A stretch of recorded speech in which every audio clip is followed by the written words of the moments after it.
هذه الأبيات الشعرية إهداء خاص للمنتخب المغربي في مونديال كأس العالم لكرة القدم في قطر، من الشاعر المتألق أبو أدهم الحميقاني من محافظة البيضة وسط اليمن السعيد، أداء طلال القاضي.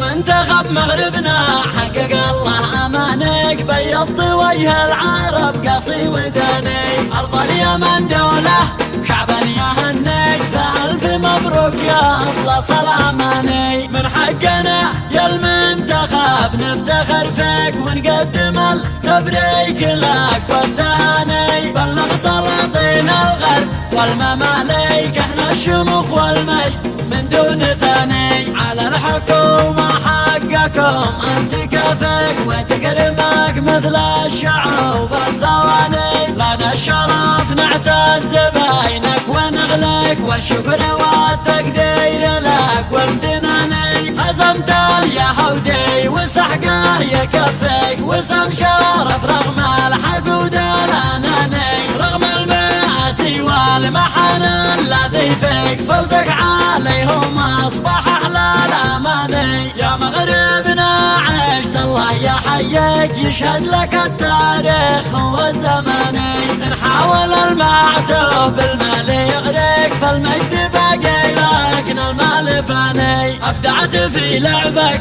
حرفه وتكتيك، ارقى تميز يحمل اسم المعاني، لو كنت ريس كنت بصرف لكم شيء، مليون دولار يا الحيود الزباني.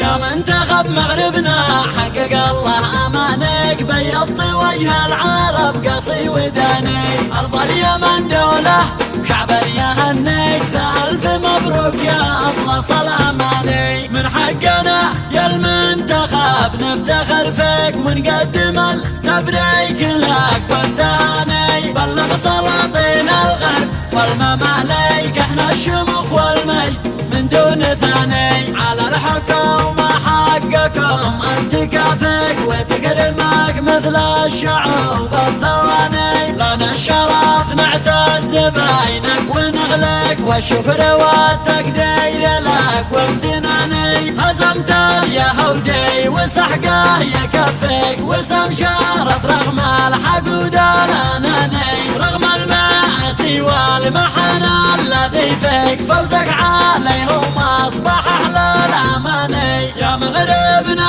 عشت الله يحييك، يشهد لك التاريخ والزماني، ان حاول المعتوب المال يغرق، فالمجد باقي لكن المال فاني. ابدعت في لعبك حرفه وتكتيك، ارقى تميز يحمل اسم المعاني، لو كنت ريس كنت بصرف لكم شيء، مليون دولار يا الحيود الزباني.